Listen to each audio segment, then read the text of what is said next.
Alors, nous sommes prêts pour la première portion qui consiste à la présentation de chacun des candidats.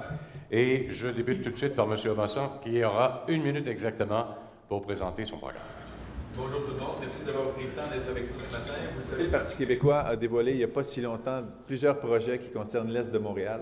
Donc, entre autres, le grand déblocage sur le plan des transports, on va y revenir dans quelques minutes, et aussi une plateforme dédiée spécifiquement à l'Est de Montréal. Donc, il y a eu un point de presse qui est porté là-dessus, une plateforme à tous égards, que ce soit éducation, santé, mais évidemment économie et transport. Donc, le Parti québécois a à cœur le développement de l'Est de Montréal, et j'espère qu'on va pouvoir bien vous illustrer ça dans les questions et vos questions qui vont venir plus tard ce matin. Donc, merci encore d'être là. Monsieur Benjamin, vous avez 1 minute, vous aussi. Merci. Bonjour à toutes et à tous. Très content d'être là ce matin. Moi, je suis un gars de l'Est de Montréal. J'ai grandi dans l'Est de Montréal et j'habite encore l'Est de Montréal. Je suis un ancien commissaire à la commission scolaire de la Pointe-de-l'Île.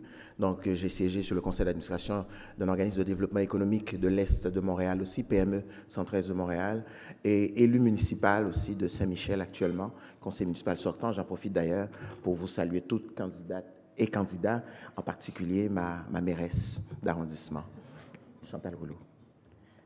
Merci beaucoup, M. Benjamin. Madame Rouleau, à votre tour. Alors, bonjour à tous. C'est un grand plaisir d'être avec vous ce matin pour ce débat sur l'Est de Montréal.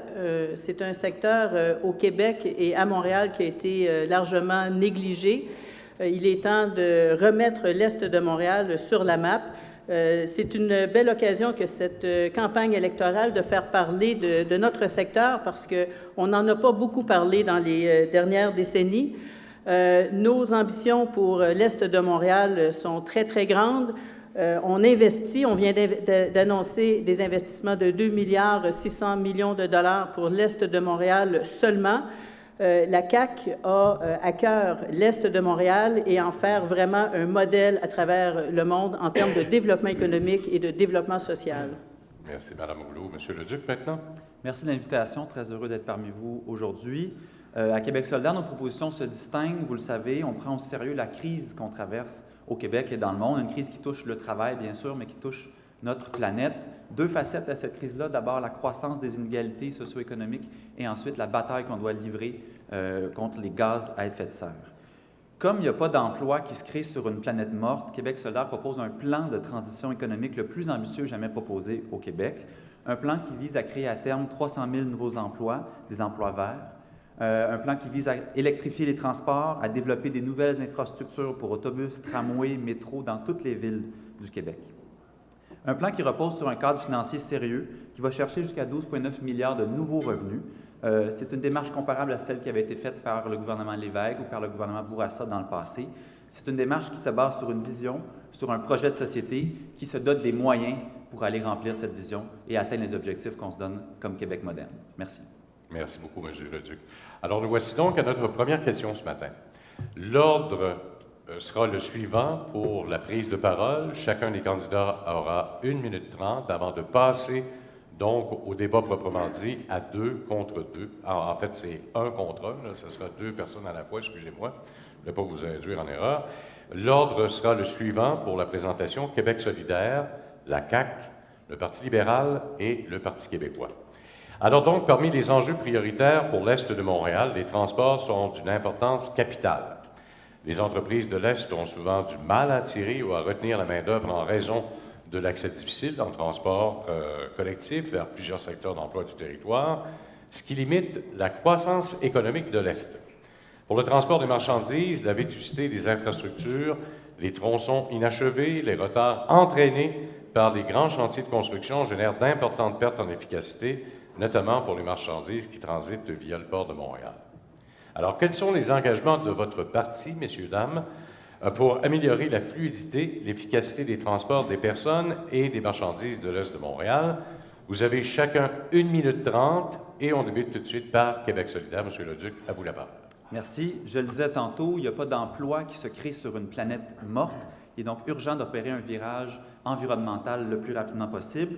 Et on le sait, dans la bataille contre les gaz à effet de serre, le plus gros morceau, le plus grand émetteur de gaz à effet de serre, c'est le transport. C'est pour ça qu'il y a quelques semaines, Québec solidaire a annoncé un grand plan qui s'appelle Grand Montréal Express, un grand plan de transport collectif, de transport en commun, qui inclut 38 nouvelles stations de métro, des nouvelles lignes d'autobus, plus de fréquence des lignes déjà existantes.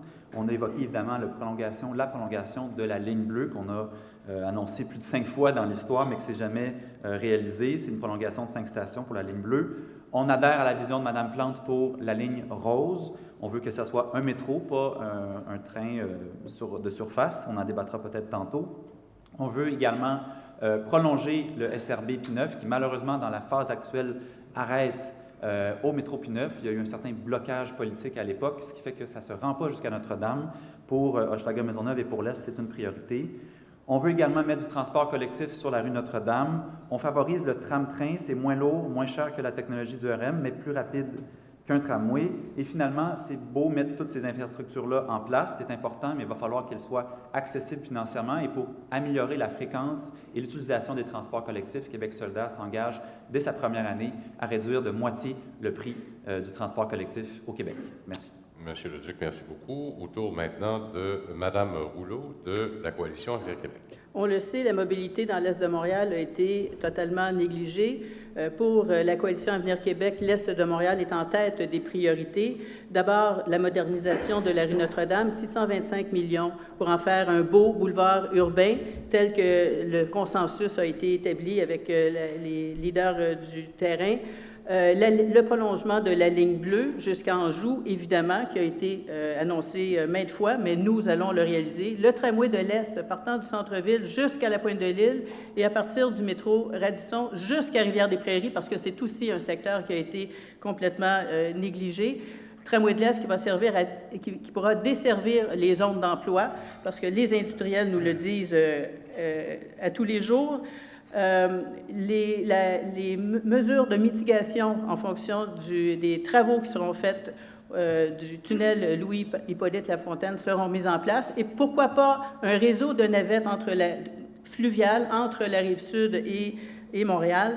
De nombreuses promesses ont été faites à travers les années. Nous, on s'engage à réaliser. On en met pour 2,6 milliards de dollars pour l'Est de Montréal seulement. Jamais aucun parti n'a pris cet engagement pour l'Est de Montréal. Nous sommes sérieux. Merci beaucoup, Mme Rouleau du Parti libéral. Maintenant, M. Benjamin. Merci. Bien, vous savez, donc, j'étais très content il y a quelques mois lorsque j'ai vu tous les acteurs de l'Est de Montréal saluer pour une fois les actions concrètes qui sont posées, notamment par le prolongement de la ligne bleue. Nous avons les chantiers aussi, c'est du concret, de la réalisation du projet SRB P9, qui est un projet que je connais très, très, très bien. Donc, et aussi, nous visons à faciliter les déplacements de la population de l'Est de Montréal. Comment? C'est aussi en adhérant à la vision de la mairesse de Montréal sur le projet de la ligne rose et aussi en développant un projet de SRB le long de la rue Notre-Dame. Pour nous, parler aussi de mobilité, parler d'accès, c'est parler d'accessibilité aussi du transport. C'est pour cette raison que nous sommes engagés, notamment à la gratuité du transport pour les étudiants à temps plein, mais aussi pour les aînés aussi. Et aussi, le Premier ministre a fait l'annonce il y a quelques jours, bonification de l'offre financière, notamment pour l'achat de véhicules électriques. Donc voilà ici des gestes concrets, donc notamment, je reprends, le prolongement de la ligne bleue qui pour nous, c'est un besoin qui a été exprimé depuis plus d'un quart de siècle par les résidents de l'Est de Montréal et pour nous c'est du concret puisque le chantier c'est en cours. Merci beaucoup, M. Benjamin. M. Hassan du Parti québécois. Oui, merci. Bien, il n'y a pas longtemps, vous avez vu, il y a le REM qui a été annoncé, un projet que les gens trouvaient enthousiasmant, mais qui couvre malheureusement que l'ouest de Montréal. Pour le même argent, c'est-à-dire 7 à 8 milliards, le Parti québécois a proposé le grand déblocage, qui couvrirait tout aussi bien l'ouest de Montréal, mais qui couvrirait aussi très, très bien l'est de Montréal. Donc, incluant évidemment un tram qui partirait de la Pointe-de-l'Île jusqu'au réseau des métros, qui relierait les deux lignes aussi par un lien intermodal, la bleue et la verte, ce qui fait en sorte qu'un étudiant qui veut aller à l'Université de Montréal pourrait y aller rapidement au lieu d'y aller en 1h30 comme c'est le cas en ce moment. On veut aussi une navette fluviale permanente entre la Pointe-de-l'Île et le centre-ville. Ça va améliorer la fluidité et en plus, ça va permettre d'améliorer l'achalandage de bien des commerces de proximité dans la Pointe-de-l'Île. Moi, je suis candidat dans Pointe-aux-Trembles, donc c'est très, très précieux pour moi. On veut aussi améliorer le réseau intra-est de Montréal. C'est bien de pouvoir entrer et sortir de là, mais il faut avoir des liens forts sur Saint-Jean-Baptiste, par exemple. Améliorer aussi, évidemment, Souligny, l'Assomption, ces boulevards-là, il faut les finaliser. Et sur le plan de la mobilité, donc le projet Notre-Dame est majeur, il a été annoncé à plusieurs reprises, mais on veut en faire un boulevard urbain moderne avec des services tout le long, donc pas simplement un axe avec plus de voitures, mais un boulevard qui va aider le développement économique. Et aussi, j'en parlais tout à l'heure, pour le même argent, le REM pourrait être déployé en fait sur toute l'île de Montréal. Et il y a quelque chose d'un petit peu étrange à se dire qu'un projet qui coûte 7-8 milliards ne couvrirait qu'une partie de la ville et, comme par hasard, qu'une partie très rouge de la ville. Donc, le grand déblocage couvre tous les comtés de l'île de Montréal, quelle que soit la couleur politique. Merci beaucoup, M. Hassan. Pour la deuxième portion, nous aurons donc 2 candidats qui vont s'affronter pendant 3 minutes. Le hasard a voulu que ce soit un débat de Pointe-aux-Trembles pour commencer. Alors, avec Mme Rouleau et M. Hassan. Mme Rouleau, à vous la parole et droit de réplique, bien sûr, en tout temps à M. Hassan. Alors, en matière de mobilité pour Pointe-aux-Trembles et tout le secteur de l'Est de Montréal, c'est la rue Notre-Dame, 625 millions en boulevard urbain, c'est le tramway de l'Est, 1,8 milliard de dollars pour le tramway de l'Est qui va desservir nos zones d'emploi.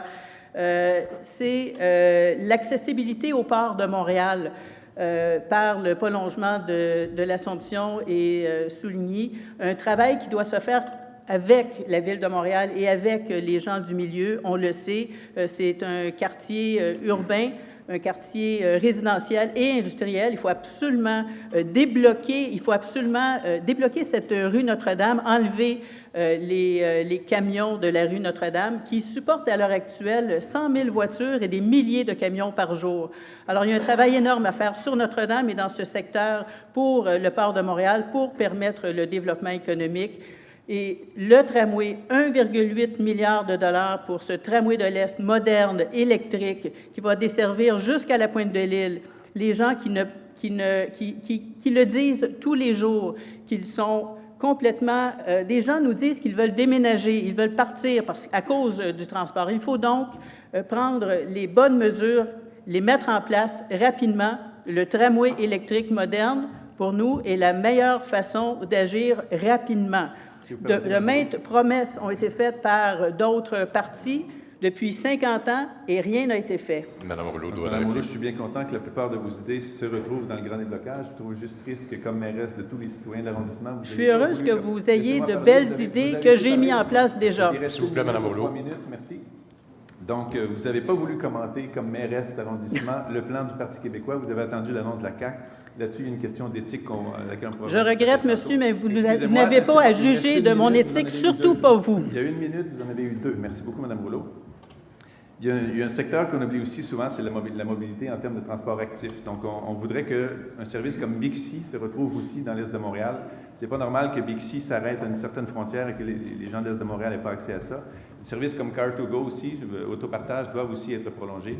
Et dans le cas du boulevard Souligny, en fait de la rue Souligny, on voudrait que ce soit connecté au boulevard l'Assomption. Parce que si ça se prolonge dans un quartier résidentiel où il y a aussi des résidences pour personnes âgées, ça va simplement déplacer le problème de certains résidents vers d'autres résidents qui veulent se défaire de cette congestion-là. Donc, en termes de tram aussi, il y a le train de l'Est qu'il ne faut pas oublier. C'est pas un tram. En termes de transport, il y a le train de l'Est qu'il ne faut pas oublier. On veut augmenter la capacité et la fréquence du train de l'Est aussi pour que ça devienne une alternative à bien des citoyens qui, en ce moment, ne le prennent pas à cause des horaires qui sont trop limités. Donc, le grand déblocage inclut tous les modes de transport et couvre toutes les régions de l'île, incluant l'Est de Montréal. Et c'est ça la grande nouveauté dans le grand déblocage. Enfin, l'Est va être couvert pour le même argent que le REM, je le rappelle. Très bien, Mme Rouleau et M. Hassan. Pour la deuxième portion du Parti libéral, M. Benjamin, et de Québec solidaire, donc M. Leduc, en débutant par M. Benjamin. Alors, vous avez le droit de parole en tout temps, M. Leduc. Merci. Bien, vous savez, donc, nous, ce que nous proposons, ce n'est pas compliqué. Donc, nous proposons de continuer les chantiers qu'on a déjà annoncés. Donc, le prolongement de la ligne bleue, donc je le répète. La gratuité, pour nous, c'est quelque chose de très important. Moi, qui suis une personne résidente dans l'Est de Montréal, et je côtoie chaque jour des personnes qui partent de Rivière-des-Prairies, entre autres, de Pointe-aux-Trembles qui s'en vont vers le centre-ville, beaucoup d'étudiants. Donc, et pour nous, c'est important, la question de la gratuité, l'accès pour les personnes âgées. Et c'est pour cette raison qu'on pense réserver 200 millions de dollars, c'est le coût de cet investissement pour l'accès au transport. Et aussi, il faudrait ajouter aussi le passeport mobilité, parce que pour les autres catégories de citoyens aussi de la population, nous avons pensé créer une fluidité pour permettre que l'accès au transport, l'accès à la mobilité ne soit pas seulement une affaire de Montréal, mais aussi permettre à ces personnes-là qui veulent se déplacer à l'extérieur de Montréal aussi de le faire en utilisant plusieurs moyens, notamment le transport en commun, mais aussi l'accès aussi au vélo et aussi à l'automobile de partage. Donc voilà là des engagements concrets pour nous et ces actions-là, nous pensons les réaliser au cours du prochain mandat. Le SRB Notre-Dame, pour nous aussi, c'est un engagement concret parce que nous pensons que c'est une demande qui a été formulée depuis des années par des acteurs, notamment les acteurs économiques de l'Est de Montréal, visant à décloisonner tout l'Est de Montréal. Et ça, pour nous, c'est un engagement concret. Si je peux me permettre, récemment, le programme de Québec solidaire est très populaire. Hein? On vient piger des mesures. D'ailleurs, si je voulais, j'ai une copie pour vous, M. Benjamin. Vous pouvez regarder l'original et non faire la moitié du chemin parce qu'en matière de transport collectif, bien sûr, c'est une bonne idée d'offrir la gratuité aux étudiants, étudiantes et aux aînés, mais c'est comme si on n'allait pas au bout de la logique parce que qu'est-ce qu'on fait avec le chômeur de 55 ans qui doit aller à une entrevue, mais qui n'a pas vraiment d'argent, il doit hésiter entre s'acheter son billet d'autobus et peut-être manger ce soir. Lui, on lui dit, malheureusement, vous n'êtes pas dans les deux catégories qu'on a ciblées, monsieur. Qu'est-ce qu'on dit à la mère monoparentale dans la même situation qui aurait besoin d'un petit coup de pouce financier? Malheureusement, vous n'êtes pas dans les deux catégories, madame. Alors, la gratuité, pour nous, c'est un objectif à moyen terme. On veut y arriver en 10 ans. On commence avec la moitié prix pour tout le monde parce que l'objectif, c'est d'améliorer la fréquence et l'utilisation des transports collectifs. À chaque fois qu'on baisse de 10 % les tarifs, on augmente de 3 % l'utilisation. Alors, malheureusement, dans votre perspective, j'ai l'impression qu'on ne touche pas du tout à l'aspect gaz à effet de serre. On touche à l'aspect financier, c'est bien, mais au final, il faut que les gens utilisent plus et davantage l'autobus, le métro, et les catégories étudiantes et aînées sont souvent déjà des utilisateurs du métro et du transport collectif. Donc, il faut vraiment s'assurer d'avoir un plan qui touche tout le monde par équité internationale. Je ne pense pas, monsieur, et par efficacité de lutte au gaz à effet de serre. Je ne pense pas, monsieur le Duc, que Québec solidaire a le monopole des bonnes idées. Écoutez, vous savez, moi, ça fait des années que je suis la politique et j'ai vu de bonnes idées émaner de plusieurs partis politiques. Et pour moi, je suis quelqu'un, et il faut être honnête à ce niveau-là, donc savoir apprécier les bonnes idées de partout. Ce qu'il faut souligner aussi, très important. Très bien, le temps est parti, malheureusement, est terminé. Alors, pour vous tous, merci beaucoup. Ça va très, très vite, 3 minutes, j'en suis conscient, mais il faut être juste un petit peu plus concis dans les réponses. Deuxième question, et l'ordre sera le suivant pour répondre d'abord à l'interrogation qu'on va leur poser.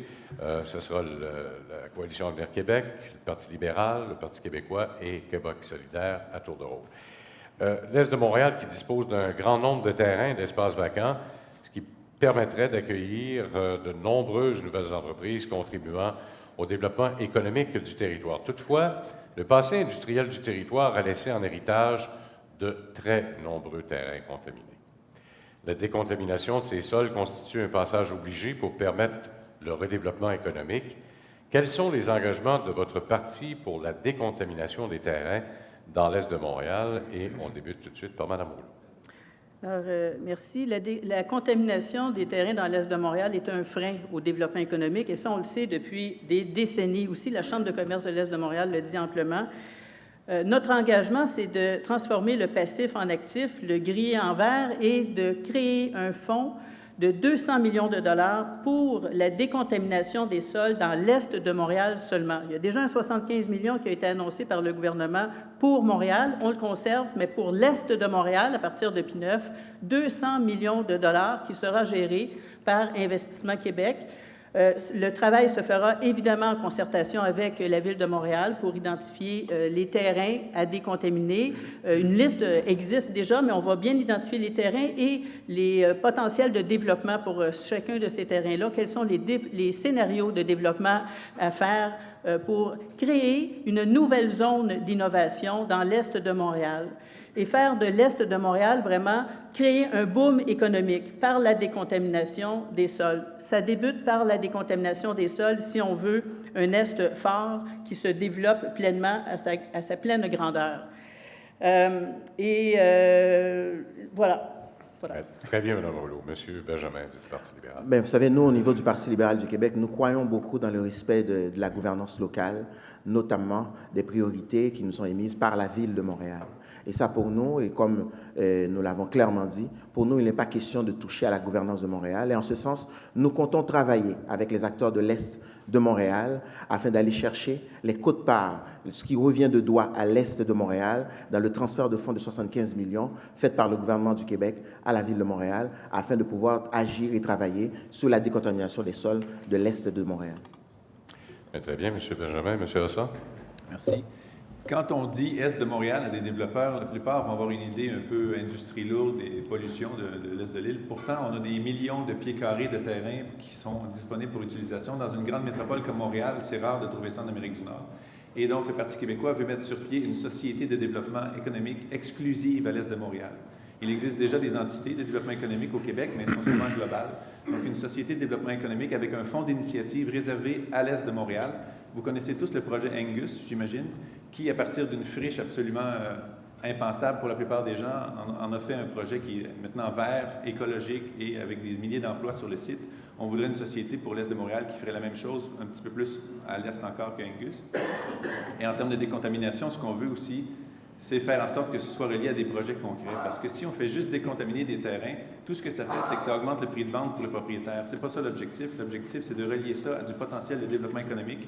Et donc, ça va amener, on pense, nous, des projets industriels de grande envergure, mais aussi des commerces et des PME d'envergure moyenne ou de petite envergure même. Et ça peut aussi mener à des quartiers résidentiels nouveaux dans l'Est de Montréal, qui a besoin d'espace aussi pour les nouvelles familles qui veulent s'installer sur l'île. Donc, c'est un plan qui inclut à la fois l'industrie, mais aussi les PME et le résidentiel. Et donc, ce fonds de développement-là, je le répète, va être dédié spécifiquement à l'Est de Montréal. Merci beaucoup, M. Hassan. M. Leduc de Québec solidaire. Évidemment que Québec solidaire, comme tous les partis ici, reconnaît la gravité du dossier des contaminations des sols à Montréal, particulièrement dans l'Est, où certaines études parlent qu'il y aurait jusqu'à 20 des terrains contaminés. Dans un premier temps, ce qu'on veut faire, c'est effectuer un portrait d'ensemble des besoins de décontamination à Montréal, puis revoir en conséquence le montant nécessaire gouvernemental pour aller de l'avant avec un plan. Et donc, dans un deuxième temps, adopter un plan public de décontamination pour se donner les moyens de nos ambitions. Ce qu'il va falloir faire aussi, par contre, c'est responsabiliser les entreprises pour l'avenir, parce que là, on va réparer les dégâts, mais il faudrait aussi s'assurer que ça ne se reproduise pas à chaque 10-20 ans. Alors, d'une part, on va augmenter le nombre d'inspecteurs du ministère de l'Environnement, et d'autre part, on va vouloir favoriser une réglementation beaucoup plus sévère envers les entreprises pour qu'ils aient la responsabilité de décontaminer les sols lorsqu'ils ferment ou lorsqu'ils quittent. On veut également, dans une logique de décontamination, oui, faire un focus assez important sur l'activité économique, mais ne pas oublier d'autres besoins en matière de décontamination des sols, c'est-à-dire le logement social et davantage d'espaces verts dans Montréal, en particulier dans l'Est. Je terminerai avec un aspect du programme qui, je crois, on est seul sur la patinoire là-dessus. On aime la décentralisation, on aime les pouvoirs locaux. Québec solidaire propose de reconnaître aux villes, aux arrondissements également, le pouvoir d'adopter des réglementations environnementales plus sévères que celles adoptées au niveau étatique, ce qui leur permettrait donc d'avoir un impact directement dans leur quartier, dans leur milieu de vie. Merci. Merci beaucoup, M. Leduc. Alors, pour notre débat ouvert, comme tout à l'heure, les deux partis en présence dans un premier temps. Donc, M. Benjamin du Parti libéral, Mme Rouleau de la CAQ, en débutant par M. Benjamin. Vous avez le droit de réplique en tout temps. Hein. Merci. Pas, là, vous pouvez, Merci. vous avez le droit. Une grande question que j'ai le goût de vous poser, Mme Rouleau. Vous venez d'aborder tout à l'heure toute la question du respect des autorités de la gouvernance locale. Or, j'ai vu il y a quelques jours votre chef annoncer, voulant faire un dog fort de lui-même, annoncer qu'il allait s'en prendre à la gouvernance locale. Alors, je pense que vous êtes bien placé pour répondre à l'audience ici. Et est-ce que votre chef compte s'aborder la gouvernance de Montréal pendant que la mairesse de Montréal vient de parler? Est-ce que votre chef va respecter la gouvernance locale, les priorités de Montréal, les priorités des acteurs locaux de l'Est de Montréal, donc dans sa stratégie, dans votre stratégie de développement de l'Est de Montréal? C'est la grande question que j'ai à vous poser à ce niveau. Alors, je vous remercie beaucoup, M. Benjamin. Non, il n'est pas question de s'aborder quoi que ce soit. Il n'est pas question de toucher à la gouvernance de Montréal. Je pense qu'on a un certain nombre d'élus à Montréal. Il y a des élus aussi dans d'autres municipalités. Si un jour cette question devait être abordée, ce sera fait en discussion avec chacun des partenaires. Alors, il n'est pas question de toucher à la gouvernance de Montréal. Cependant, on parle de décontamination et ce qui est important, c'est cet investissement de 200 millions de dollars pour la décontamination dans l'Est de Montréal. La Chambre de commerce de l'Est de Montréal a fait des études, a dit souvent et répété, il faut de 300 à 500 millions de dollars dans l'Est pour décontaminer les sols.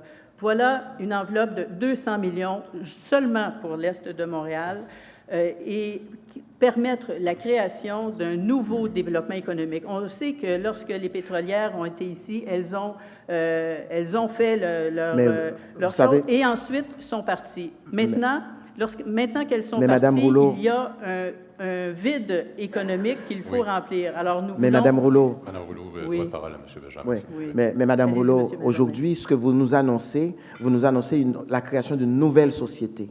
Aujourd'hui, non. pour les 200 millions, vous voulez annoncer Ah oui, une société, ben oui. absolument. Gérée Donc, par Investissement oui. Québec, effectivement, travaillera avec les entrepreneurs, qui aura un mandat Vous clair ne croyez pour les pas, entrepreneurs. vous ne croyez pas qu'il y a assez d'acteurs compétents ayant travaillé sur ce dossier-là dans l'Est de Benjamin, Montréal qui peuvent Investissement viager Québec existe déjà. dans l'Est pour de votre Montréal? information. Vous ne connaissez pas, vous ne savez pas qu'il y a assez d'acteurs compétents qui peuvent travailler sur cet enjeu-là dans l'Est de Montréal?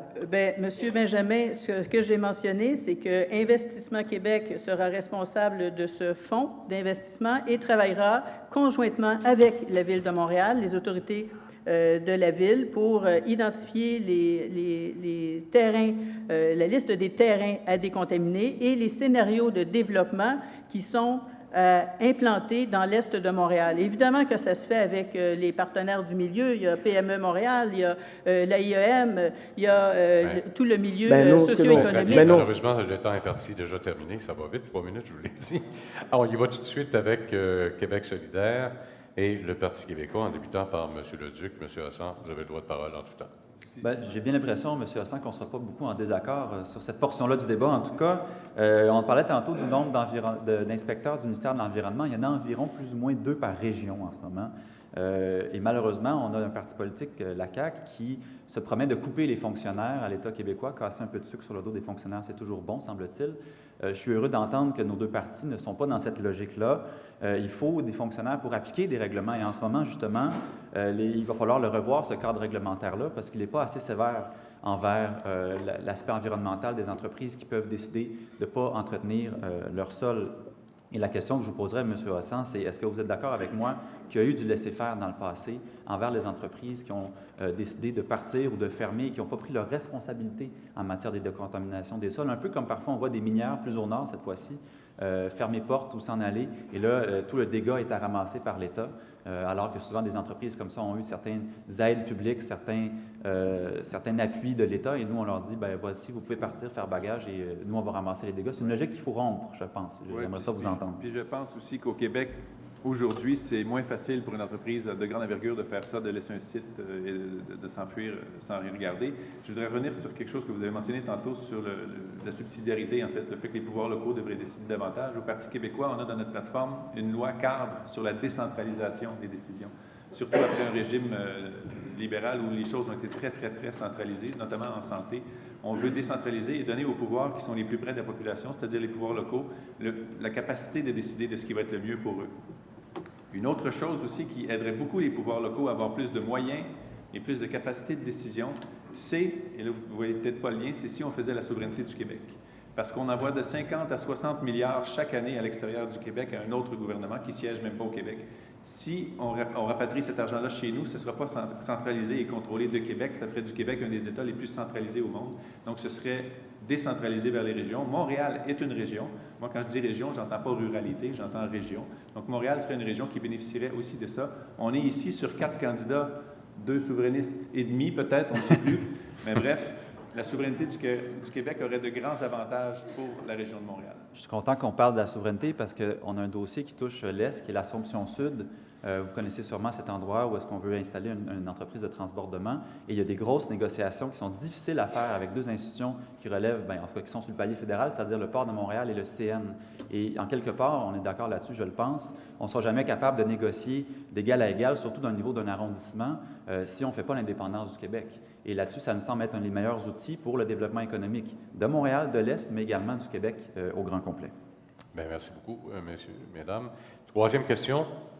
Dynamisation des activités économiques de l'Est de Montréal, qui va passer inévitablement par le renforcement de certains secteurs clés, par le développement de secteurs innovants et tournés vers l'avenir, que ce soit les technologies propres, manufacturiers innovants, l'agroalimentaire et bien d'autres, et j'en passe. Quelles sont les pistes de solutions que vous proposez pour contribuer à ce virage? L'ordre des candidats sera le suivant. Parti libéral, Parti québécois, Québec solidaire et CAQ. On débute par M. Benjamin. Vous avez 1 minute 30, M. Benjamin. Merci. Donc, vous savez, nous avons annoncé dans notre plateforme nos engagements en matière de soutien des entrepreneurs, des entreprises, pour favoriser la croissance du développement économique du Québec. Nous sommes déjà dans une situation de croissance économique. Et nous sommes heureux des résultats que nous avons à ce niveau-là parce que nous avons géré les finances publiques de manière responsable. Donc, une des annonces que nous avons faites en termes d'engagement, soutenir le virage numérique de nos détaillants. Nous comptons bonifier de 4,5 millions de dollars le programme de soutien au virage numérique des détaillants, dédié aussi un volet spécifique à la tournée numérique au commerce de détail. Nous voulons aussi réduire le fardeau administratif des entreprises, notamment en diminuant la fréquence de production de formalités administratives des entreprises. Certaines formalités, d'ailleurs, administratives dont la transmission est requise annuellement, pourront exiger, par exemple, sur une base pluriannuelle. Nous voulons aussi compléter notre démarche visant à rétablir l'équité fiscale au niveau du secteur du commerce de détail.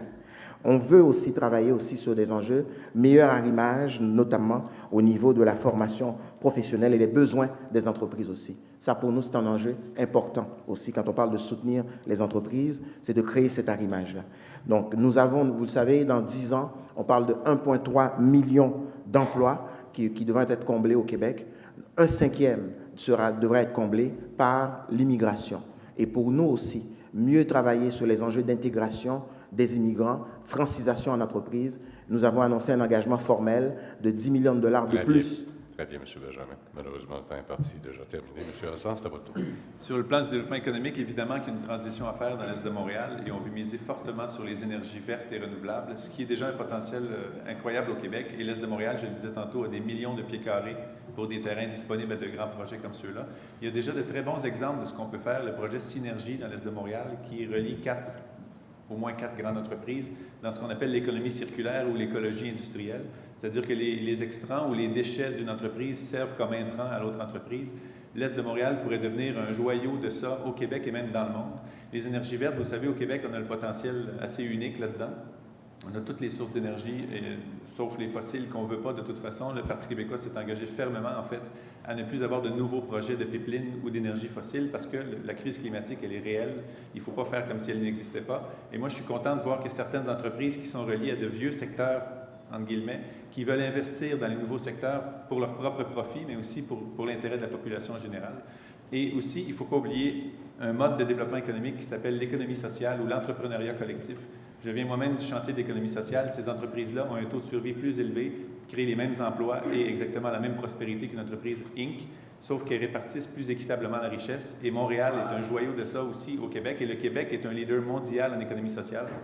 Donc, je crois que l'Est de Montréal, que ce qu'on parle de Montréal-Nord, de la pointe de l'île ou du milieu de l'Est de Montréal, a grand avantage à se concentrer beaucoup sur l'entrepreneuriat collectif qui fait une économie beaucoup plus équitable et plus solide aussi. Merci beaucoup, M. Hassan. M. Leduc, de Québec solidaire. En matière de développement économique, Québec solidaire veut développer l'économie verte. On a parlé tantôt de création de 300 000 emplois verts sur un échéancier d'à peu près 10 ans, dont évidemment certains atterriront ici dans l'Est de Montréal.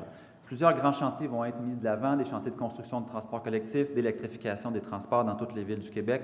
On parle d'un investissement total de 13,3 milliards dans un premier mandat, dont une bonne partie qui reviendra du plan québécois d'infrastructure déjà en place et une autre partie de nouvelles immobilisations. On veut également travailler sur une étude pour voir ce qui se fait ailleurs dans le monde, notamment en Californie ou en Suède, où il y a des autoroutes électriques. C'est une nouvelle technologie de camionnage qui permet à un camion de se brancher pour des distances. Donc, Québec-Montréal pourrait être intéressant à explorer à ce niveau-là. On veut collaborer avec l'industrie du camionnage pour étudier des nouvelles stratégies, des nouvelles technologies en matière aussi d'entrepôts collectifs à l'entrée des villes pour réduire le problème de congestion. Et finalement, en matière de batteries électriques, vous avez vu sûrement nos annonces sur la fin de l'auto à combustion d'ici 2050. Donc, ça veut dire qu'il va falloir qu'il y ait beaucoup d'autos électriques sur les routes rapidement. Et on veut faire du Québec un leader en matière de recherche et développement, production et recyclage de batteries au lithium, parce que pour l'instant, c'est un des principaux freins au virage technologique de l'électricité avec les voitures, c'est que les batteries ne seront pas tout à fait encore bonnes pour des longues distances, on a de la misère à les recycler, donc si on investit massivement dans l'industrie de la recherche et développement, entre autres avec Hydro-Québec, on sera en mesure de devenir un leader mondial sur cette question-là et de produire des bonnes batteries ici et les vendre partout dans le monde. Très bien, M. Leduc, merci beaucoup. Mme Rouleau, à votre tour. Créer des secteurs innovants, tournés vers l'avenir, c'est exactement ce que nous voulons pour l'Est de Montréal. Et c'est ce qui va favoriser le boom économique de l'Est de Montréal par la création de la zone d'innovation, qui est une suite logique du travail qui a été initié par PME Montréal, la IEM, vers l'écologie industrielle.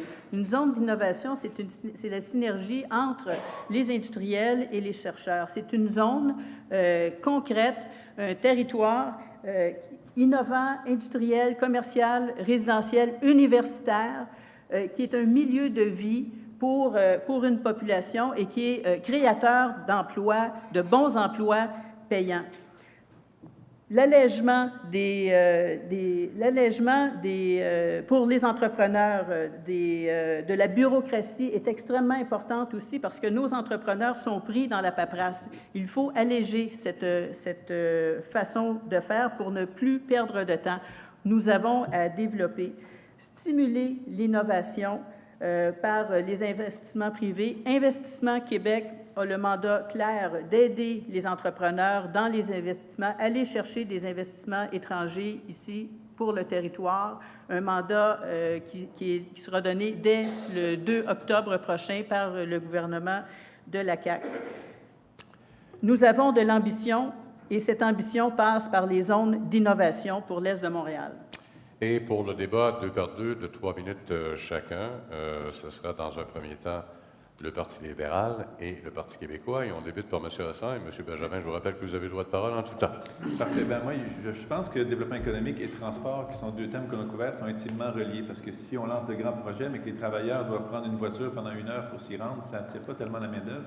Donc, moi, j'aimerais savoir, dans la réflexion autour du REM, pourquoi est-ce qu'on a pensé qu'à l'ouest de Montréal avec 8 milliards de dollars? Pourquoi on n'a pas pensé à un projet beaucoup plus inclusif de l'est de Montréal? Alors, je viens de parler notamment, M. Hossan, du programme de prolongement du SRB de la rue Notre-Dame. Je pense que quand on parle d'accès, justement, c'est ce que vous évoquez, lorsqu'on parle d'accès au transport en commun, donc je viens de parler aussi du transport gratuit qui a été annoncé, notamment pour les jeunes, donc les jeunes étudiants à temps plein. Donc, vous évoquez ceux qui voyagent, qui font de longue distance, c'est bien cela dont il s'agit.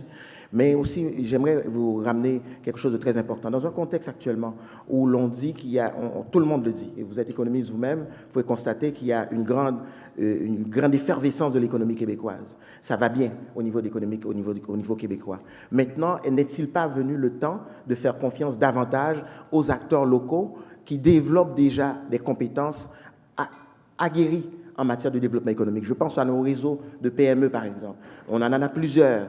Je pense à notre Chambre de commerce de l'Est de Montréal. Je pense que c'est sur ces acteurs-là qu'il faut bâtir pour renforcer le développement économique de l'Est de Montréal. Chose certaine, si on avait demandé aux acteurs de l'Est s'ils voulaient que le REM soit que dans l'Ouest, ils auraient peut-être dit non. Donc, je ne sais pas si vous les avez écoutés dans ce dossier-là, mais pour le même argent, je répète qu'on couvre toute l'île de Montréal. On va même jusqu'à Joliette et on va même jusque dans le Suroît, Rive-Nord, Rive-Sud incluse aussi. Donc, c'est vraiment un projet qui augmente la fluidité. Et on parlait tantôt de gaz à effet de serre. C'est vrai que le débat de la question de l'environnement n'est pas si présente dans cette campagne-là, alors qu'elle est primordiale. Le grand déblocage, pour le même argent, retire 80 fois plus de voitures des routes de Montréal que le REM et réduit 8 fois plus les gaz à effet de serre. Avec le même argent public, je pense qu'on a une responsabilité comme élu d'utiliser ces sommes-là dans la plus grande efficacité possible. Et le REM, tel qu'il est, ne semble pas être le bon projet. Et je rappelle aussi à ceux qui disent que le REM est déjà commencé, que ce serait dommage de perdre cet argent-là. Tout ce qui a été fait pour le REM jusqu'à maintenant est réutilisé dans le grand déblocage. Vous parlez du REM. Donc, moi, j'aimerais beaucoup qu'on parle de l'Est de Montréal, puisque c'est de cela dont il s'agit aujourd'hui. Et pour l'Est de Montréal, il y a des projets concrets, donc notamment le SRB P9. Vous savez, moi, je suis élu du quartier Saint-Michel. C'est un projet important pour les gens de Saint-Michel. Le prolongement de la ligne bleue, vous savez, c'est un projet important non seulement pour les gens de Saint-Michel, les gens de Saint-Léonard, les gens d'Anjou. Donc, pour nous, c'est du concret. Donc, à ce niveau-là. Tout ça est inclus dans le grand déblocage. Et le SRB P9, on veut même le prolonger jusqu'au centre-ville. Et on veut aussi, quand la ligne bleue sera prolongée, parce que là, semble-t-il que ça pourrait être la bonne annonce, il y en a qui proposaient qu'on attende que tout soit fini pour ouvrir le métro extensionné. Nous, on voudrait ouvrir le plus vite possible la station P9 pour qu'elle se connecte tout de suite au SRB et pas attendre la fin des travaux. Donc, il y a aussi une question d'efficacité là-dedans. Bien, très bien, à vous deux. Deuxième portion avec Québec solidaire et la Coalition Avenir Québec, en débutant par M. Leduc. Madame Rouleau, vous avez toujours le droit de parler. À vous. vous. Je vais juste commencer pour dire que ça fait toujours rire de voir le Parti libéral annoncer la ligne bleue. J'ai l'impression de revivre un film des années 70, 80, 90, bref. Madame Rouleau, j'ai été assez stupéfait de constater que dans votre cadre financier à la CAQ, il n'y a aucune ligne qui traite de l'environnement. Je trouve ça fascinant, je trouve ça désolant, je trouve que ça vous décrédibilise pour la prise du pouvoir. En matière de transport collectif, au début de la campagne, vous aviez une espèce d'attitude, votre chef avait une attitude un peu hostile à Montréal en disant « il n'y en aura pas de ligne rose ». Il affirmait ça avec beaucoup d'autorité. Finalement, il dit que oui, peut-être finalement une ligne rose, mais pas un métro. C'est peut-être en surface que va se faire, mais moi, je trouve ça un peu surprenant également. Une ligne rose, là, en surface, là, nécessairement, ça va impliquer des dizaines d'expropriations sur toute la trajectoire que ça va prendre. Alors, je me demande qui va être exproprié, Rosemont, Hochelaga, etc. Bref, ça, je suis un peu surpris. Puis, je vais vous lancer une deuxième question. Après ça, je vous laisserai tout le temps, si vous voulez, pour y répondre. Je serais curieux de vous entendre. La question du salaire minimum. On parle de développement économique. Le salaire minimum est fondamental pour le développement économique. Si les gens ont un salaire un peu plus élevé, on propose 15 de l'heure, c'est bien connu, mais l'achat, l'argent supplémentaire qu'ils vont aller chercher avec leur salaire, ils vont le dépenser dans le commerce du coin, au cinéma, au restaurant, etc. Alors, pourquoi se refuser à aller de l'avant avec une mesure fondamentalement économique? Bien sûr qu'il faut associer un fonds de dépannage pour les PME. On propose 100 millions récurrents sur 5 ans pour les aider à traverser la transition. Mais pourquoi se refuser à agir sur le salaire minimum comme vous le faites? Alors d'abord, sur le plan environnemental, je pense que quand on investit 2,6 milliards de dollars dans l'Est de Montréal pour un tramway électrique moderne, pour remoderniser la rue Notre-Dame qui actuellement doit soutenir 100 000 voitures par jour et des milliers de camions, lorsqu'on investit 200 millions de dollars pour l'Est de Montréal pour la décontamination des sols, je pense qu'on est en train de parler d'environnement et de manière très concrète, pas dans les nuages. Vraiment, réellement, sur le terrain, on a des actions extrêmement concrètes. La ligne rose ne répond pas aux besoins de l'Est de Montréal, se rend jusqu'à peut-être Montréal-Nord, ne vient pas desservir toute la pointe de l'Est, ne dessert pas 150 000 de population à Montréal. Et l'argent qui est attribué à cette ligne rose ne répond pas aux besoins de la population. Il y a actuellement une analyse qui est faite, une analyse de... on vérifie si ce besoin est réel. Probablement qu'il est réel. Alors, il y a eu discussion avec la mairesse pour dire, bien, on laisse aller l'étude qui se fait actuellement et on verra les conclusions. Est-ce que c'est un métro? Le métro, il coûte extrêmement cher. Puis si on se fie à ce que fait le Parti québécois et le Parti libéral, c'est seulement dans 50 ans qu'elle aura lieu. Ce qu'on veut, c'est de l'efficacité maintenant, de la mobilité maintenant, et pour l'Est de Montréal. Concernant votre 15... Très bien. Madame Rouleau, malheureusement, le temps est déjà terminé. C'est dommage. C'est très dommage, effectivement. Pour la deuxième portion, bien sûr, ce sera donc une autre question qui vient tout de suite parler, cette fois, de pénurie de main-d'œuvre. On en parle énormément. Ça touche plusieurs secteurs économiques, particulièrement dans l'Est de Montréal. Le taux de chômage sur le territoire est plus élevé que dans le reste de la métropole. Ça, ce n'est pas une cachette pour personne non plus. Comment faire pour transformer ces enjeux en source de dynamisme économique? Donc, attirer des entreprises, attirer donc plus d'emplois et avoir une certaine création économique. À tour de rôle, ce sera le Parti québécois, Québec solidaire, Coalition Avenir Québec et le Parti libéral. On débute tout de suite par M. Jean-Martin Assaf. Bien, attirer la main-d'œuvre, j'en ai parlé tout à l'heure, il y a un secteur clé, c'est les transports. Il faut que ce soit facile d'arriver et de partir du travail, ça, il n'y a pas de doute, et de transporter les marchandises aussi. On a tous les réseaux ici, ferroviaire, maritime, autoroutier. Donc pour ça devrait aller si on met les efforts et la volonté politique. Quand on parle de main-d'œuvre, on parle aussi d'immigration beaucoup dans cette campagne, et ça relie tout le temps le débat. Il faut dépolitiser le débat sur l'immigration. Il y a des partis qui se disputent un chiffre qui vient de nulle part, qui vient souvent de volonté politique de plaire à un électorat ou une clientèle de l'électorat. Et on pense que c'est malsain. Nous, on veut dépolitiser le débat et faire en sorte qu'un estimé objectif de notre capacité d'accueil soit fait par la vérificatrice générale du Québec, qui recommanderait au gouvernement un chiffre et le gouvernement prendrait ensuite sa décision de façon éclairée. Parce que quand on dit 40 ou 60, c'est basé sur rien d'autre que de vouloir plaire à un électorat et c'est très malsain quand on joue avec, finalement, la vie de ces gens-là.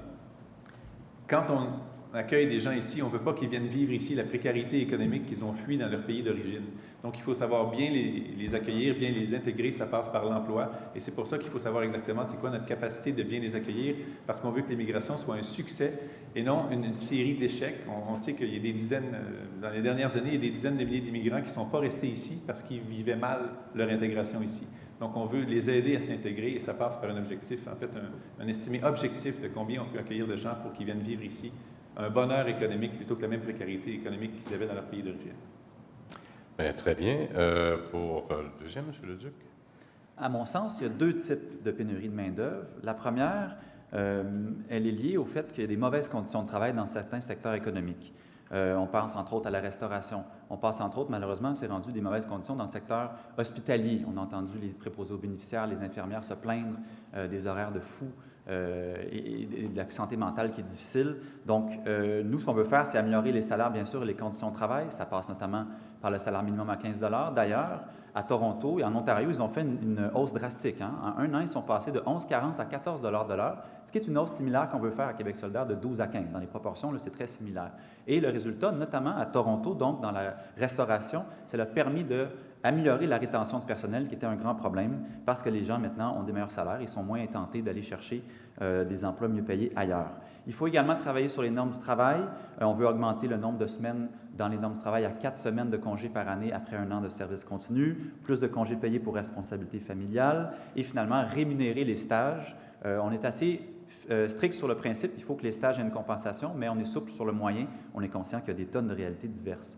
D'autres pénuries sont beaucoup plus sérieuses dans des secteurs de pointe. J'ai eu l'occasion de rencontrer nos amis de Aéro Montréal, un peu plus présentes dans l'ouest de l'île, mais quand même qui me disaient qu'il y a des pénuries très sérieuses dans ces secteurs-là. Il faut donc reconnaître les diplômes, il faut ouvrir grandes les portes du réseau scolaire, notamment avec la gratuité scolaire, et finalement créer des carrefours d'accueil en immigration qui vont être des guichets uniques pour favoriser le maillage entre les immigrants et les besoins des entreprises. Merci beaucoup, M. Leduc. Mme Rouleau de la Coalition de Québec. Alors, la pénurie de main-d'œuvre, elle est liée en grande partie à la mobilité dans l'Est de Montréal. Alors, le tramway de l'Est vient répondre en grande partie à ce besoin que nous avons, mais on doit aussi procéder à la reconnaissance des diplômes étrangers. En ce moment, un ingénieur algérien, par exemple, ne peut pas travailler comme ingénieur ici parce qu'il n'est pas reconnu. Alors, il faut absolument éliminer les obstacles les obstacles inutiles pour rendre l'évaluation des compétences plus rapide, plus efficace.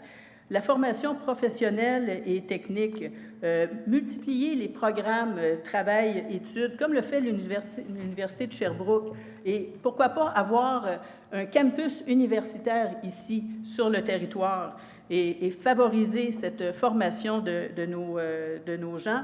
Les travailleurs âgés, aussitôt qu'on a 65 ans, la vie s'arrête, on ne travaille plus parce que ce n'est pas intéressant sur le plan fiscal. On veut mettre en place des mesures fiscales pour favoriser, inciter les gens qui ont 65 ans, qui sont toujours en forme, qui sont toujours extrêmement compétents et qui veulent continuer à travailler, de travailler et que ce soit intéressant pour eux de le faire. Très bien, Mme Rouleau. M. Benjamin. Merci.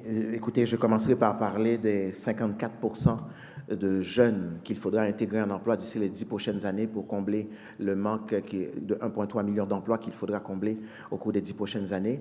Notre stratégie, elle est composée de meilleur arrimage au niveau de la formation professionnelle et technique avec les besoins des entreprises. Ça, pour nous, c'est un enjeu important. Notamment, on l'a annoncé quelques jours, notre engagement visant notamment la gratuité au niveau de la formation technique pour les jeunes qui décideront d'embrasser la formation professionnelle à ce niveau-là. Nous avons aussi annoncé quelques 15 millions de dollars additionnels donc, pour favoriser non seulement l'accueil et l'intégration des immigrants, mais parler d'accueil et d'intégration, c'est une chose, mais il faut parler aussi de rétention des immigrants. Et je ne peux que déplorer la légèreté avec laquelle on aborde la question, que M. Legault aborde la question de l'immigration. L'immigration n'est pas une menace pour le Québec. Et je crois que Mme Rouleau et moi, qui sommes des élus municipaux de l'Est de Montréal, peuvent en témoigner. Et ce que je souhaite, c'est qu'on puisse rappeler à M. Legault qu'au contraire, une stratégie d'immigration planifiée, où on favorise la francisation en entreprise, la francisation par les organismes communautaires, ne peut qu'être bénéfique pour le Québec dans une situation de prospérité économique. Autre annonce que nous avons faite aussi, évidemment, c'est de mieux travailler avec les partenaires locaux et régionaux, notamment ce qui concerne des besoins. Moi, je regarde, par exemple, lorsque je me promène dans Hochelaga-Maisonneuve, dans Montréal-Nord, dans Saint-Léonard, je constate le taux de chômage et il faudrait travailler. Très bien, malheureusement, le temps est imparti déjà. Ça va très vite. On est rendu au débat à 2 candidats avec M. Leduc, Québec solidaire, M. Hassan du Parti québécois. M. Leduc, à vous la parole. Vous avez toujours le droit de répliquer en tout temps. Monsieur Hassan, on a déjà parlé de gratuité scolaire dans nos formations respectives. Moi, j'aimerais ça réagir, puis j'aimerais ça vous entendre aussi sur le projet du Parti libéral d'offrir la gratuité scolaire pour certains programmes de DEP, certains programmes techniques. Encore une fois, on pige dans le programme de Québec solidaire, mais tant qu'à nous copier, ça serait bien de nous copier comme du monde. Parce que moi, ce qui m'irrite dans cette proposition-là, c'est pas que c'est mauvais en soi, bien sûr, mais c'est l'espèce de logique étrange qui fait en sorte que si vous êtes d'une classe populaire, vous n'avez pas des grands moyens, vous n'avez plus de liberté de choix. Donc, si vous voulez ne pas vous endetter dans vos études, on vous force à vous orienter dans cette carrière-là, mais vous ne pourrez pas aller faire droit ou médecine, parce que là, vous allez devoir vous endetter quand même substantiellement. Alors, on prive un peu, c'est une forme de liberté de choix qu'on retire aux classes populaires, et moi, je trouve ça très dommage, et j'aimerais ça peut-être vous entendre, M. Hassan, sur cette question-là. Bien, sur le plan de la gratuité scolaire, en fait, il y a une logique très, très solide en dessous de la gratuité scolaire. Les pays qui l'ont mise en place, en fait, se rendent compte que ce n'est pas une dépense, c'est un revenu, quand la roue se met à tourner. Parce que les gens qui n'ont plus d'obstacles financiers à leurs études, en général ou en moyenne, vont plus longtemps aux études, donc sont mieux formés et commandent des salaires plus élevés quand ils arrivent sur le marché du travail. Et les entrées fiscales additionnelles qui découlent de ça valent plus que les droits de scolarité qu'on a éliminés. Évidemment, il faut avoir une vision politique de long terme pour réaliser que la roue se met à tourner après quelques années. Ceux qui ont une vision de comptable à court terme, sans attaquer quelques chefs que ce soit parmi les 4 ici, donc ceux qui ont une vision de simple comptable qui vise à équilibrer le budget de l'année, évidemment, ne voient que les frais de scolarité qui n'entrent plus en revenu et se disent c'est un coût. Mais quand on attend 5 ans, 10 ans, ça se met à devenir payant pour la société. Donc, qu'on soit de gauche ou de droite, la gratuité scolaire, c'est fondamental. Et ça mène non seulement à une population mieux instruite, mais les études le mettent très clair. La corrélation entre ça et la population en santé est très forte parce que les gens sont mieux informés sur ce qu'ils mangent. Ça et les gestes environnementaux est très fort aussi. Les gens sont plus responsables parce qu'ils sont mieux formés, quel que soit leur domaine. Donc, ça mène à une société qui est plus forte, qui est plus en santé et qui est plus écologiste en termes généraux. Donc, la gratuité scolaire, c'est un plus. Il y a un thème qu'on a abordé ensemble, M. Hassan. On était à un débat la semaine dernière sur la pénurie de main-d'œuvre également. C'était la discrimination. Malheureusement, tout le débat sur l'immigration cache un peu celui-là. Les gens qui sont déjà ici, qui sont dans la minorité visible, ont des taux de chômage vraiment plus élevés que les gens qui sont nés également ici. Donc, il y a eu tout un projet de créer une commission d'enquête sur le racisme systémique qui a été malheureusement critiqué par la CAQ et le Parti québécois, le Parti libéral a reculé, pourtant il se présente comme un champion des communautés culturelles. L'intervention que vous aviez faite est intéressante, elle disait c'est le terme racisme systémique qui est peut-être mal compris. Donc moi, ce que je vous aimerais vous entendre, c'est si on change le terme pour un autre terme, mais qui parlerait du même projet, du même sujet, est-ce que vous seriez ouvert à ce qu'on fasse une commission d'enquête sur ce sujet-là? Le Parti québécois veut des solutions systémiques à la discrimination. En fait, s'attaquer aux causes de discrimination, qu'elles soient basées sur la race, sur l'orientation sexuelle ou quelle qu'elle soit, évidemment que le Parti québécois est en faveur de s'attaquer à ces discriminations-là, mais d'utiliser des termes qui laissent croire qu'on érige des systèmes qui deviennent racistes, c'est là que c'est peut-être moins efficace, mais s'attaquer à la discrimination, bien sûr, et on veut des solutions systémiques. Merci beaucoup, messieurs. Pour l'heure maintenant, le Parti libéral et la Coalition Avenir Québec, en débutant par M. Benjamin. Merci. Vous savez, donc, nous, au niveau... La semaine dernière, j'étais dans une rencontre avec le regroupement des organismes d'insertion en emploi qui nous parlait aussi des clientèles vulnérables sur la question d'insertion en emploi. Notamment, eux, ils préfèrent parler plutôt de rareté de l'emploi, beaucoup plus que de pénurie d'emploi. Et pour nous, les clientèles vulnérables, oui, vous l'avez évoqué, on parle beaucoup de minorités visibles, mais il faudrait aussi parler aussi des personnes vivant avec un handicap aussi. Il faudrait aussi parler des personnes sous-scolarisées aussi. Ce sont autant de clientèles qui nous intéressent, avec lesquelles nous voulons travailler avec les partenaires, notamment les partenaires communautaires qui travaillent au niveau de l'insertion en emploi, car c'est un enjeu fondamental. Mais je reviens encore à cette question pour moi qui est fondamentale. On ne peut pas parler aujourd'hui, dans un contexte de développement économique. J'étais la semaine dernière au congrès de l'Union des municipalités du Québec, où encore les maires de différentes régions, de la Beauce, nous disaient, écoutez, nous avons besoin de main-d'œuvre, ce n'est pas le temps de parler de coupure en matière d'immigration.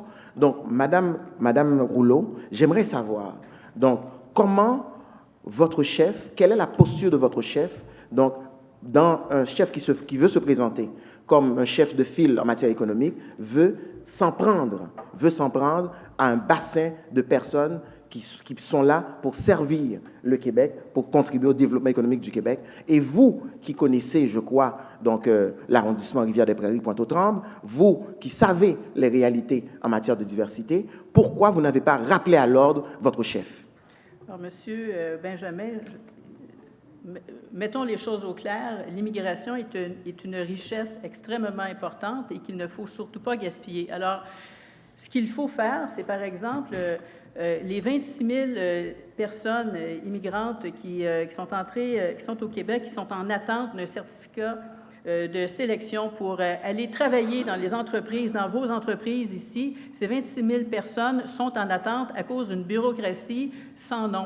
Et c'est ça que nous voulons régler, cette bureaucratie notamment. Ce qu'on veut, c'est accueillir les immigrants de manière plus efficace, qu'ils apprennent le français lorsqu'ils arrivent ici. Ils ont 3 ans pour apprendre le français. Ici, ils ne réussissent pas le test au bout de 3 ans. Ils ont encore une autre année supplémentaire pour se reprendre. Ce qu'on veut, là, c'est mieux accueillir les immigrants, ce que vous ne faites pas, ce que votre parti, M. Benjamin, ne fait pas. Ils accueillent des gens, mais il y a 26 % de ces gens qui partent au bout de quelques mois, quelques années, parce qu'ils ne sont pas capables de travailler, pas capables de s'intégrer dans notre société. Je vais vous rappeler les derniers chiffres publiés ce matin, notamment, j'écoutais le président de la Chambre de commerce de Montréal qui les commentait, 84 % des immigrants qui ont choisi le Québec, au bout de 5 % restent encore au Québec. C'est pour l'Ontario, vous aimez beaucoup vous comparer à l'Ontario. Pour l'Ontario, c'est 91 %. Donc, l'effort que nous avons à faire... Malheureusement, c'est déjà terminé. On pourrait éterniser ce débat-là très longtemps, je le sens très bien encore une fois ce matin. Pour la suite des choses, ce seront des petites questions. Je vous invite encore une fois, si vous avez des questions, le public, de ne pas hésiter à les donner. Il y a Christine qui donne la porte. Il y a également Daphné qui peut en prendre aussi à l'arrière. Ça va me donner encore 5-6 minutes pour pouvoir prendre vos questions, mais j'en ai une tout de suite pour le prochain 5 minutes. Ce sera Québec solidaire, Coalition Avenir Québec, PLQ et Parti québécois à tour de rôle. Ma question est la suivante. Quelles sont vos priorités, outre celles dont on vient de parler ce matin, pour les prochains 4 ans? On débute tout de suite par M. Leduc de Québec solidaire. Bien, je l'ai évoqué tantôt, mais il y a un grave problème de logement social à Montréal, dans l'Est particulièrement, et la décontamination des sols doit servir, entre autres, à réserver des terrains pour le logement social. Les garderies, on a laissé dans les précédents gouvernements le développement vraiment anarchique des garderies privées. Évidemment qu'il y a des très bonnes garderies privées, c'est pas ça la question, mais les garderies publiques, le modèle des CPE est un modèle démocratique, est un modèle plus accessible financièrement, et c'est lui qui doit être privilégié. Il manque de place. Moi, je suis l'heureux père d'une petite fille de presque 1 an maintenant, et tous les autres pères de mon quartier m'ont dit que je devais attendre 3-4 ans avant de recevoir le fameux appel pour la place en CPE, et c'est pas normal d'attendre aussi longtemps. Il faut également débloquer de l'argent pour reconstruire nos écoles. Dans Hochelaga-Maisonneuve, on a connu le désert scolaire de la rue Adam, 3 écoles fermées à cause de la vétusté des buildings. Le déficit zéro a eu des conséquences néfastes sur la structure des bâtiments scolaires et il va falloir s'y adresser rapidement. Et en terminant, la question de l'alphabétisation. Un adulte sur 2 au Québec est un analphabète fonctionnel, ne peut pas comprendre un texte complexe. Alors qu'on parle de pénurie de main-d'œuvre, il faudrait commencer à la base et s'assurer que tout le monde a un haut niveau de littératie. Merci, M. Leduc. Madame Rouleau. Alors, la baisse des taxes scolaires, ramener le taux de taxes scolaires au même niveau pour l'ensemble des régions du Québec. Et lorsqu'une école a un besoin particulier, on ira aider cette école-là. Mais que les Québécois et les Québécoises qui paient des taxes aient le même taux de taxation partout au Québec plutôt que des variations assez importantes. L'aide aux familles. Les familles ont besoin d'avoir du soutien. On veut, par exemple, que les enfants, à partir de l'âge de 4 ans, puissent avoir accès à l'école. Et avec des ressources qui ont été coupées par le Parti libéral, avoir des ressources pour nos jeunes, pour pouvoir détecter rapidement s'il y a des problèmes d'apprentissage. Parce que si ça se fait plus tard à l'école, en 5e année, il est déjà trop tard. Les aînés ont besoin de vivre dignement, pas seulement mourir dignement, vivre dignement. Les maisons des aînés, c'est un projet grandiose pour le Québec. Ça transforme complètement l'approche auprès de nos aînés. Très bien, Mme Rouleau. M. Benjamin, à votre tour. Écoutez, pour moi, c'est l'éducation, dans un premier temps. Et quand je dis éducation, je pense entre autres à ces jeunes qui sont dans différents quartiers de l'Est de Montréal. Il faut améliorer le taux de diplomation, donc au niveau des jeunes. Il faut aussi créer un meilleur arrimage au niveau de la formation professionnelle et les besoins des entrepreneurs de l'Est de Montréal. Il faut aussi travailler aussi sur l'éducation par rapport aux clientèles vulnérables. L'analphabétisme, effectivement, c'est un enjeu qui nous guette aussi dans l'Est de Montréal énormément. Ça, pour moi, c'est un enjeu très, très important. Évidemment, toutes les questions, l'insertion en emploi. On parlait beaucoup de taux de chômage. Donc, si pour Montréal, le taux de chômage, c'est autour d'à peu près 8%, donc pour un quartier comme le mien, par exemple, le quartier Saint-Michel, c'est près de 12% le taux de chômage. Est-ce qu'il est possible de travailler sur une stratégie concertée avec les partenaires locaux pour, par exemple, développer une plateforme d'embauche locale? Je pense que oui, c'est possible. Est-ce que c'est un enjeu, je crois, qui concerne aussi Rivière-des-Prairies? Oui, aussi, parce qu'il y a beaucoup de chômage à Rivière-des-Prairies. Est-ce que c'est un enjeu qui concerne Pointe-aux-Trembles? Oui. Hochelaga-Maisonneuve aussi. C'est terminé, malheureusement. Sur ça. Merci. Bien, quand on est dans une chambre de commerce, évidemment, on a souvent le réflexe de parler d'économie, de transport, mais il y a aussi la qualité de vie, la qualité du milieu, puis j'inclus là-dedans au sens large l'éducation, la santé, le fait de ne pas avoir de désert alimentaire dans l'Est de Montréal. Il y en a encore des déserts alimentaires à Montréal où il faut prendre sa voiture pour aller s'acheter une pomme. Il y a quelque chose de malsain là-dedans. En termes d'éducation, on veut mettre en place un bouclier budgétaire qui ferait en sorte que plus aucun gouvernement, quelle que soit sa couleur, ne puisse réduire le financement à l'éducation comme on l'a vu ces dernières années. Donc, l'éducation étant fondamentale, on veut un bouclier budgétaire là-dessus. Et en termes de santé, on veut réorienter les milliards qui sont dans le réseau, entre autres la hausse de salaire des médecins, on veut réorienter ça vers les 200 000 autres professionnels du secteur de la santé, infirmières, que ce soit praticiennes spécialisées ou infirmières, les pharmaciens, les psychologues, on veut réorienter ces sommes-là pour mettre l'accent davantage sur le service aux citoyens que sur la rémunération de certaines catégories comme les médecins qui sont déjà parmi les mieux payés au Québec. Donc, ça inclut bien des choses, de qualité de vie, c'est très large, mais il faut y penser aussi. Il n'y a pas que l'économie et faire rouler l'économie qui compte. Très bien, M. Hassan, merci beaucoup. Question du public maintenant. Pour la première question, l'ordre, vous aurez 1 minute chacun, bien sûr, comme on vient de faire là. On a une excellente pratique d'ailleurs. Donc, Mme Rouleau, Coalition Avenir Québec, va débuter. Parti libéral, M. Benjamin, M. Hassan, et ensuite M. Leduc. Première question, puis celle-là me touche un peu plus parce qu'au printemps, dans ma déformation professionnelle, je suis allé faire une tournée avec la Fédération des chambres de commerce du Québec. On a parlé beaucoup d'AECG, on a parlé de libre-échange. Puis on a souvent l'impression que c'est plus facile de faire de libre-échange avec l'Europe que de faire, d'obtenir des contrats pour les PME avec le gouvernement du Québec. On a l'impression que d'avoir accès au marché public du gouvernement, c'est assez difficile. Qu'est-ce que vous entendez faire pour régler ce problème-là? On débute tout de suite avec Mme Rouleau. Bien, on va prendre l'exemple du REM que nous appuyons et que nous voulons développer pour les couronnes aussi, ce qui va permettre d'alléger le transport à Montréal. Le REM, le Parti libéral n'a pas exigé de clause de fabrication ici au Québec, donc les wagons sont fabriqués à l'extérieur, ce qui est une aberration. Et nous nous engageons à ce que dans la poursuite du REM, par exemple, il y ait de la fabrication au Québec. Et on dit que si jamais c'est un peu plus cher ou plus cher, tout simplement, que des appels d'offres extérieurs, on va compenser parce qu'on veut que ce soit nos travailleurs québécois qui construisent le transport et permettent la mobilité au Québec. Très bien. Monsieur Benjamin?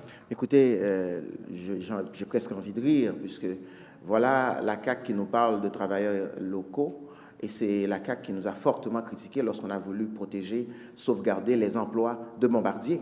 Donc, alors, je pense que là-dessus, la CAQ n'a aucune légitimité à nous parler de la protection. Nous sommes le gouvernement qui avons protégé les emplois locaux, notamment en investissant, en prenant nos responsabilités, en investissant pour la protection et la sauvegarde des emplois des Québécoises et des Québécois. Monsieur Hassan? Si j'ai bien compris la question, ça portait sur le fait que c'est... Les PME ont de la difficulté, donc, à avoir accès aux contrats publics du gouvernement du Québec. Bien, hier, le timing à mon français est bon. Hier, on a déposé un plan qui s'appelle Québec Inc., la suite. Et là-dedans, il y a ce qu'on appelle les appels d'offres intelligents. Au lieu d'aller toujours au plus bas soumissionnaire, on peut mettre des critères environnementaux, des critères sociaux, des critères linguistiques qui font en sorte qu'en respectant les accords internationaux, parce qu'on est quand même lié par certains accords, que nous n'avons pas négocié, mais on reviendra à la souveraineté après si ça vous dit. Mais bref, dans les accords internationaux, il y a des limites dans ce qu'on peut faire en favorisant le local, mais quand on met des clauses environnementales et des clauses linguistiques, ça peut nous aider à avoir une plus grande capacité de nos entreprises locales de répondre à ces appels-là. Donc, c'est dans notre plan d'hier qui inclut aussi bien d'autres choses. Puis on a déposé il n'y a pas si longtemps aussi un plan qui s'adressait spécifiquement aux PME, 16 mesures bien concrètes pour réduire la paperasse, faciliter la vie avec Revenu Québec, qui n'est pas le ministère le plus aimé des entrepreneurs en général. Donc, on est très au fait de ça. Donc, il y a un plan complet au Parti québécois pour les PME et pour la plus grande industrie dans le plan Québec Inc., la suite. Ça sonne Hollywood, mais c'est un bon plan. Mais je pense qu'il n'y a pas grand monde, outre les PME, qui aiment Revenu Québec non plus. Monsieur Leduc. Oui, bien, j'aimerais défaire un mythe tout de suite. Des fois, on pense que Québec solidaire est contre l'existence même du libre-échange. Or, on n'est pas fou. Ça fait depuis des millénaires qu'il y a des échanges commerciaux un peu partout. Des fois, on titille un peu sur le mot libre, ou du moins le sens du mot libre. Libre, pour nous, ce n'est pas laisser aux entreprises faire tout ce qu'elles veulent sans aucun cadre réglementaire. Donc, on est intéressé à regarder les accords de libre-échange, mais en rajoutant des meilleures clauses environnementales et des meilleures clauses en matière de droits humains, notamment les droits syndicaux. En matière de contenu québécois, on voudrait redonner un mandat à la Caisse de dépôt et de placement qui a malheureusement été retiré sous Charest, d'avoir également, bien sûr, faire du profit pour le bas de laine des Québécois, mais également faire du développement économique au Québec, ce qui n'est plus de son mandat. On voudrait également lui rajouter un contenu environnemental à la Caisse de dépôt et de placement pour que son développement aide à faire la transition énergétique. Et finalement, bien sûr, qu'on est d'accord avec que les grands contrats québécois aient du contenu dans l'approvisionnement. Malheureusement, par exemple, Hydro-Québec n'achète pas ses câbles au Québec. Et on a parlé tantôt des batteries au lithium. On voudrait développer une industrie pour fournir l'ensemble de la production en matière de lithium. Question du public numéro 2. L'ordre de présentation de nos candidats sont le PLQ, Parti québécois, Québec solidaire et CAQ, qui va terminer cette période de questions. Quels sont, on a parlé beaucoup de transport tantôt, là, quels sont les échéanciers de réalisation des projets de transport d'ici 2022? C'est André qui nous pose cette question. On y va tout de suite avec M. Benjamin. Bien, écoutez, dans les annonces qui ont été faites pour l'Est de Montréal, on a clairement annoncé les échéanciers. Donc, pour que ce soit pour le prolongement de la ligne bleue, que ce soit au niveau aussi du SRB P9 aussi, les échéanciers sont clairs. Donc, je ne les ai pas sous la main avec moi, mais je pense que c'est des échéanciers accessibles. C'est une information accessible à toutes et à tous. Très bien. Monsieur Hassan? C'est des échéanciers qui varient entre 2022 et 2025-26 selon le mode de transport. Évidemment, un tram, ce n'est pas le même genre de travail ou de travaux publics que d'y aller souterrain dans un prolongement de métro, mais chose certaine, pour faire tout ça, on aura besoin de 2 mandats. Prenez note. Les réponses sont rapides. Québec solidaire, M. Leduc. Oui, bien, c'est évident que dans un seul mandat, le grand plan du Grand Montréal Express, le transport interurbain, ça ne peut pas se faire un mandat, ce n'est pas réaliste. Donc, évidemment, au moins 2 mandats également. Ce que je note, par contre, il y a un bel article dans Le Devoir, il y a maintenant 2 semaines, quelques experts en transport collectif étaient invités à qualifier les différents projets. Et le projet Québec solidaire retenait l'attention parce qu'il disait, oui, il y a beaucoup de choses, mais c'est ça qu'il faut. Il faut partir plusieurs bureaux de projet pour que ça soit toujours une machine roulante et qu'il n'y ait jamais de pause dans ce développement économique-là. Et j'étais content de voir qu'il y avait une approbation, en tout cas une sympathie certaine des experts en transport collectif pour un plan ambitieux, parce que c'est ça qui nous a manqué dans les dernières années. On a eu des blocages sur la ligne bleue, on a eu des blocages sur le SRB P9. Là, il y a des choses qui bougent. Le REM, ce n'était pas notre solution idéale non plus. Je pense qu'il ne faut pas l'arrêter maintenant qu'il est commencé, ça serait contre-productif. Mais maintenant, voyons plus large. Investissons fondamentalement dans le transport collectif pour vraiment créer du développement économique et aider à gagner la bataille contre les gaz à effet de serre. Très bien. Madame Rouleau. Le plus rapidement possible, évidemment, parce qu'on a besoin de transport maintenant, on a besoin de ces infrastructures maintenant. Alors, dès le jour 1, on se met à travailler sur ces projets-là. On met en place les bureaux de projet. Le PQI, le plan québécois d'investissement, est sur 10 ans. Jusqu'à 2028, nous, on veut prolonger jusqu'à 2030. Alors oui, on a besoin d'un 2e mandat, c'est certain.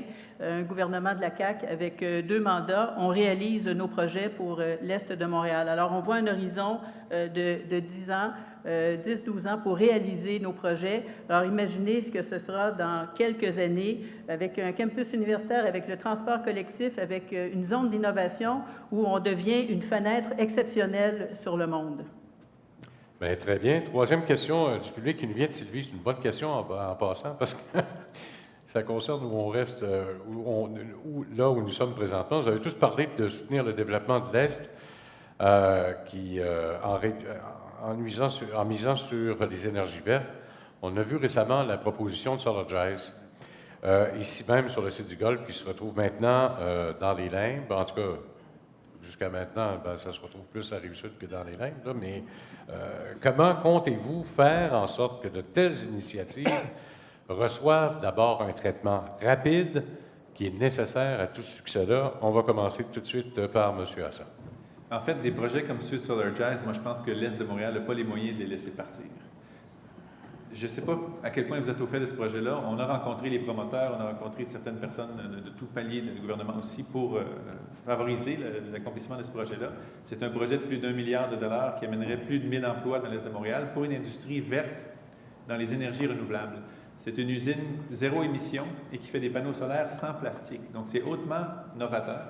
Et ce genre de projet-là, c'est exactement ce qu'il faut pour reconvertir l'industrie de Montréal-Est ou de l'Est de Montréal, et de Montréal-Est, en fait, dans des industries énergétiques aussi, mais d'avenir. Et le Québec, je le disais tantôt, peut et doit être un pôle de développement majeur dans le monde sur ce plan-là.